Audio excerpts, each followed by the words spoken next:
There we go. Okay, so it wouldn't be a fight week if I didn't have Fufu on. I want to say you're probably my most interviewed fighter. I probably interviewed you 4 times last year, once already this year. So this is the second time.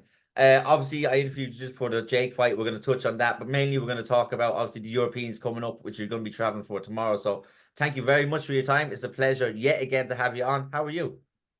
I'm good, thanks. I'm always grateful to being on and I'm chatting to you about my upcoming fights. Yeah, no, I love. Obviously, we talked to you just before the Jake fight, and it was a fight that I was really looking forward to. It ended not in the way like it was kind of like it wasn't just not that what it wasn't decisive. Like it wasn't a knockout or it wasn't a decision. The way it ended. How did you feel about the way it ended? Because I'd say it would have been easier to take if you'd have went to decision and lost, or he had knocked you out and lost. The way it kind of ended for me was it was like a bit, I don't know, I can't even find the word for it now, but it was like a bit, It was unfinished, like yeah, unfinished. it's kind of Yeah. underwhelming, that sort of way. Yeah. As you said, I would have preferred to literally got knocked out than that happened to me. It's part of MMA. Like I would have never expected that I would have got sick mid fight and the fight would have got cancelled.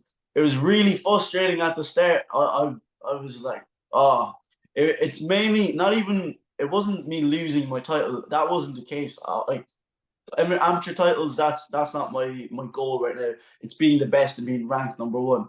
And at the moment, Jake is ranked number one. So me going into this fight, I was like, I want that spot. I want to be ranked number one. Um, and that happening, then me getting sick. It wasn't like I got like, oh, like I got like sick and it was huge. It was just like more of like a spit and a sick. But I do agree with the refs and stuff. They're looking at my side of it and they're looking for my health. So I'm not complaining on that side. But yeah, it was tough. We're definitely have to run that back sometime. Yeah, so if, it does it feel like unfinished business to you? Because, and I'm not taking anything away from Jake because I think he's a fantastic competitor. I think the two of the best in the division at the minute at amateur. Like is that does that feel like unfinished business now to you that you would like if like said if you went in and he bet you by decision, knocked out, submitted you, you'd much prefer to lose that way than the way it happened. So is that something you'd be looking for further down the line again? Exactly, yeah. We're both the same age, both same weight. I believe we're gonna fight more than like obviously we'll fight again for the rematch. I think we'll probably run it 3, 4 times before two of us go pro or something. We're both similar in weight and age, and it's gonna happen again for sure. Well, it has to happen again. It has to happen again. Has to happen. Well, you'll be on the phone to Deco anyways to make sure it happens. But um, going forward, obviously, once there's going to be disappointment and stuff from that, but you just bounced straight back into training then, didn't you? Because what I've noticed with you in the past couple of your fights, something weird has always happened, whether it been uh in the Four It Nations. was. I remember the incident.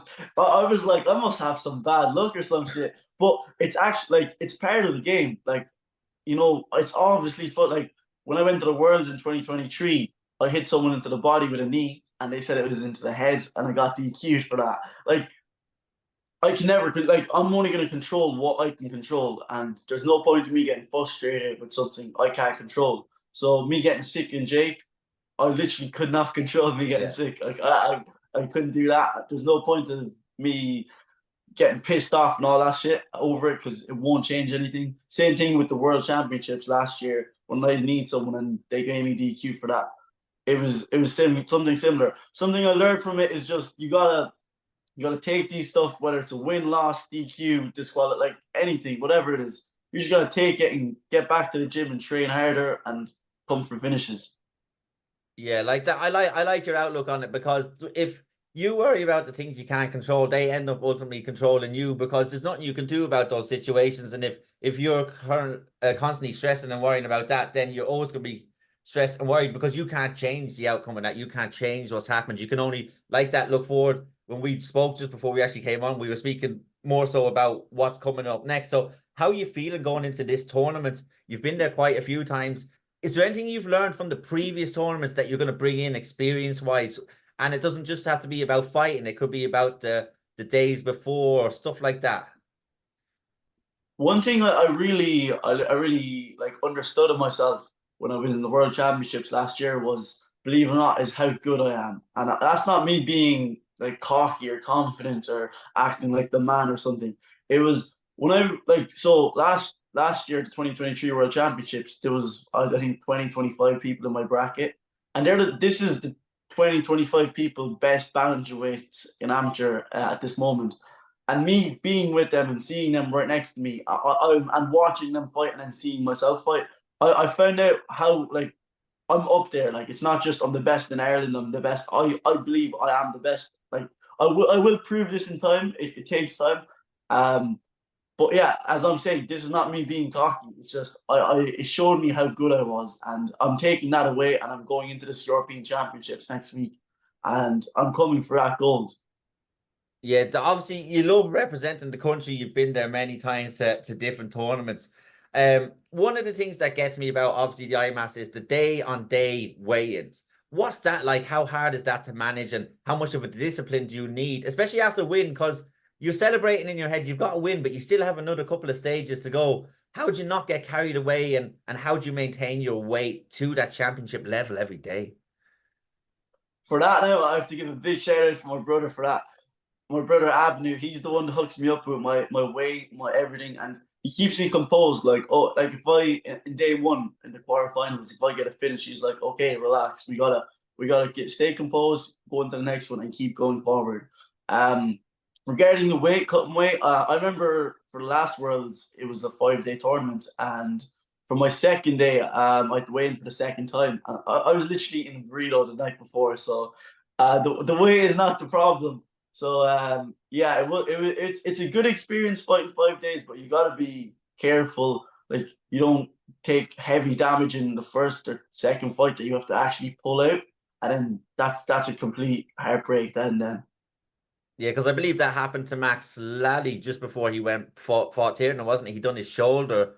It looked like he was potentially going to win the tournament as a senior, because I know he won it as a cadet. Well, no, he'd still be a junior actually at his age, I believe. I'm not sure what age he is, but yeah, yeah. yeah, but he obviously had to pull out. So, like, are you mindful of that going into the first fights, or like once you get in there, and if it starts becoming a bit of a stand and bang, like? Is that going on in your head going, right, I can't stand here and take too much damage? And do you have to try and play it safe, or do you just let the fight play out how it plays out, and then you see To what be the honest, damage is after? as much as I don't think you can really play like you can play it safe and like just drag out the fight and you can possibly win.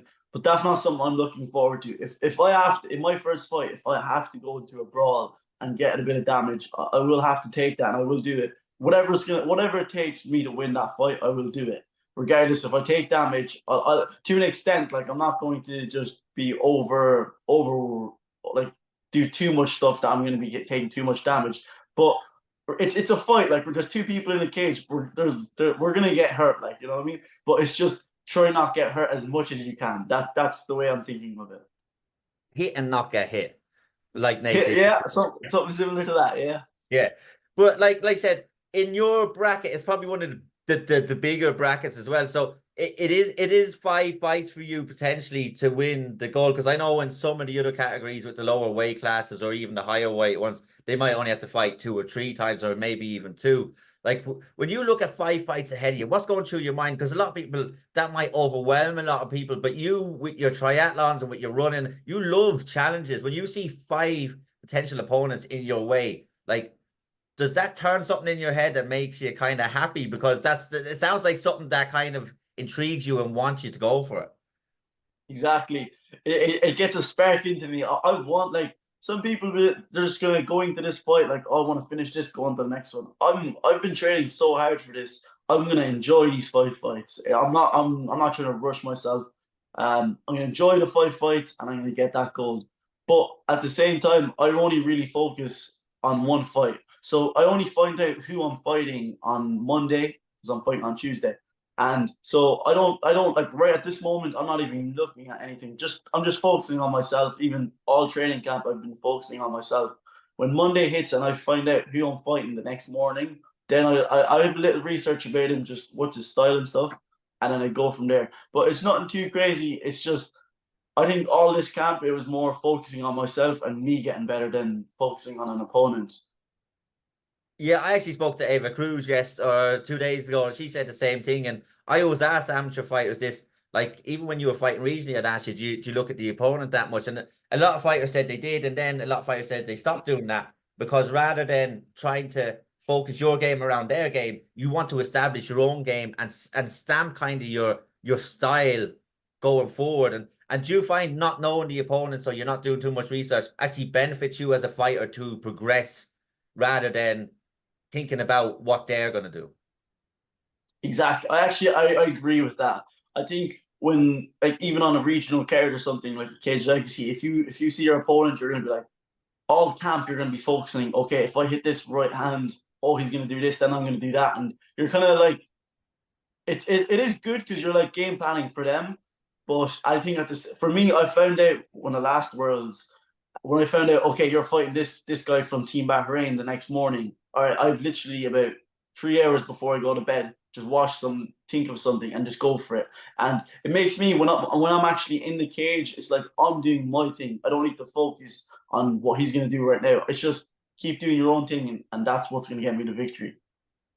Yeah, because especially at amateur, obviously you want to see what they're good at, if they have a good jab or if they have a good kick or something like that. But ultimately, as an amateur, you want to improve your game, and worrying about other people's games isn't really going to help you progress. It might just it won't stunt you, but it might just kind of hold you back a bit rather than releasing your full potential and doing what you're good at and excelling what you're good at and just progressing as a fighter. But um you're in SBG Cork.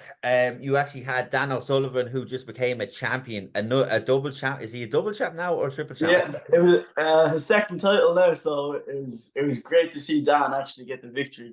Dan's been working hard. He's literally he's always training, always there.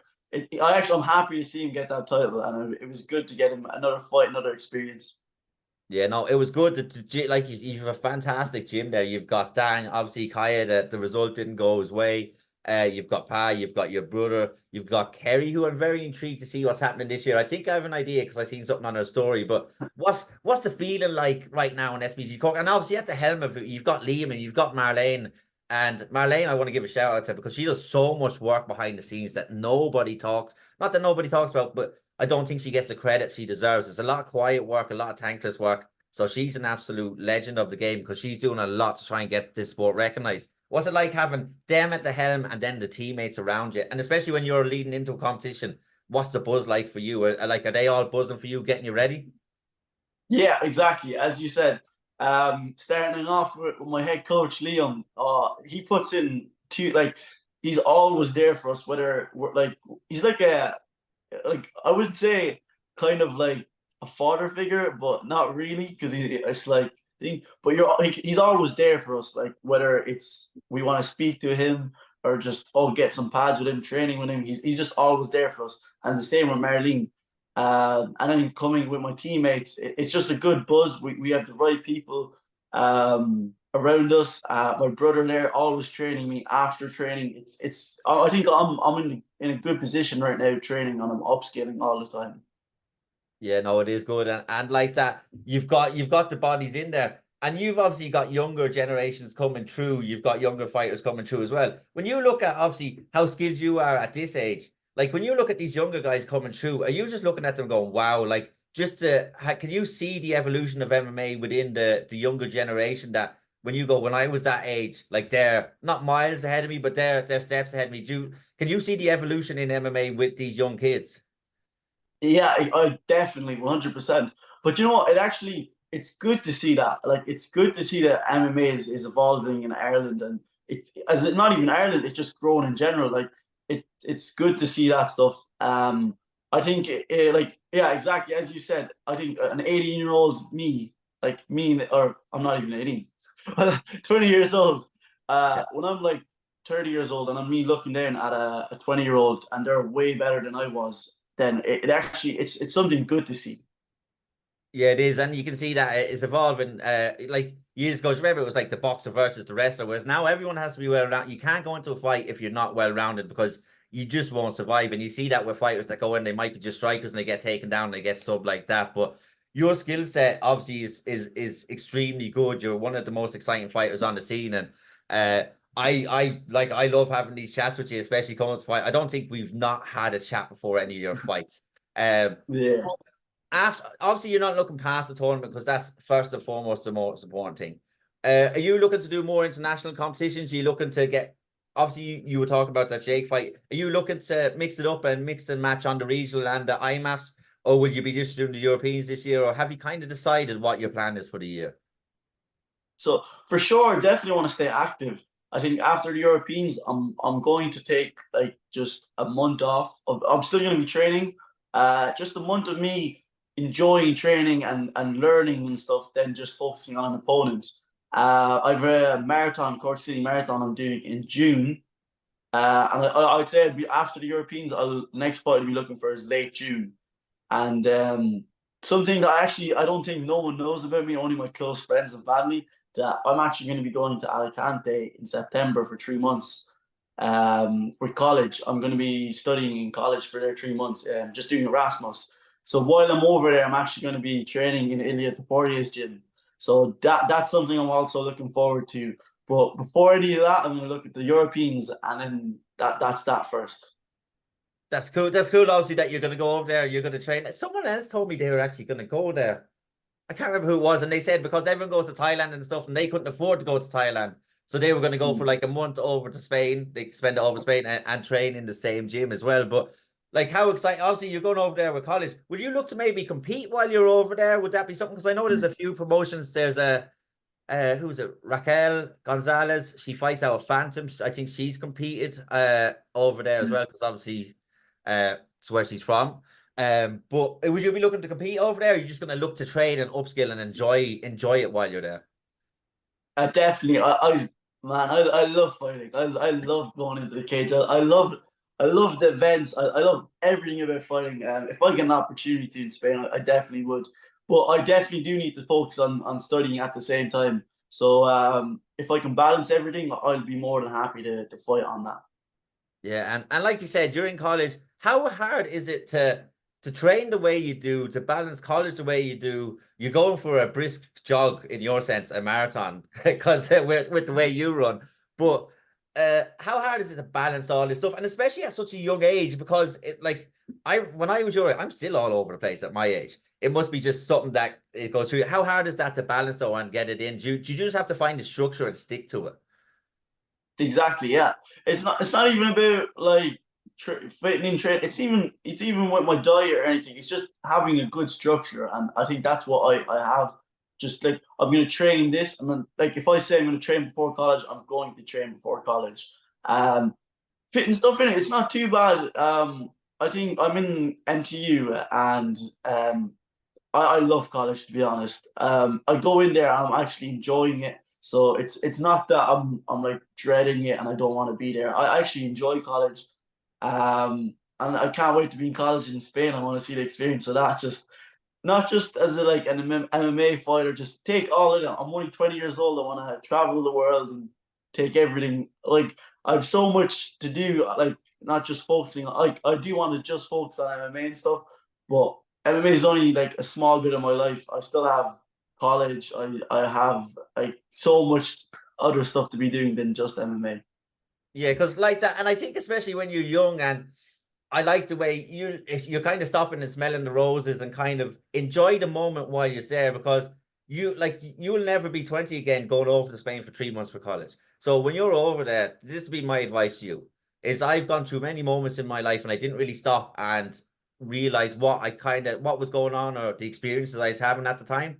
Whereas you seem you're ready to just kind of embrace what's coming your way, which is quite good because there's times I look back, oh, I should have done this, I should have done that. Whereas you're going out and enjoying it. And it's a mature mindset for someone your age. So fair play to you. But it looks like a busy year for you, a good year as well. But I'm gonna let you go. I can't. We're obviously all gonna be cheering for you. We're looking for you to bring home the gold, which you're promising us. So I want to get a picture with you with the gold when you're back. I'll send you another Yeah. jersey when I get some more merch in, which will be coming soon. Is there anything you want to say before you go, or anyone you want to shout out? And thank you again for your time. It's an absolute pleasure. I just wanted to like the biggest. There's two like not like yeah. I'd like to just thank my brother. My brother is always like he's always pushing me through training. I know I always say this in like any opportunity I say this or anything, But man, without my brother, I would not even be half like. Never mind half the man I am, but I wouldn't be as good I am in training. He always pushes me. My head coach always pushing me. My whole team, my parents, the stuff that me and my brother always we put them through hell, and they're always supporting us. Um, that's it. And obviously thanking you for having me on all the time. Every fight I have, you always fit me in, and it's good always having a chat with you. So thank you. Yeah, no, it's nice to have to catch up. We do talk obviously through messages as well, but when I first came in, you were very open with me. You were always obliging, and you always came on. So whenever I always say to you, if you want to come on, you come on. If you don't want to come on, you don't want to come on. Because I know sometimes coming up to certain fights, some people don't want to come on, but I'll always have you on before a fight. I'll always send you a text, and I can't wait to see you compete next week. And best of skill going over. Thank you so much again. Thank you.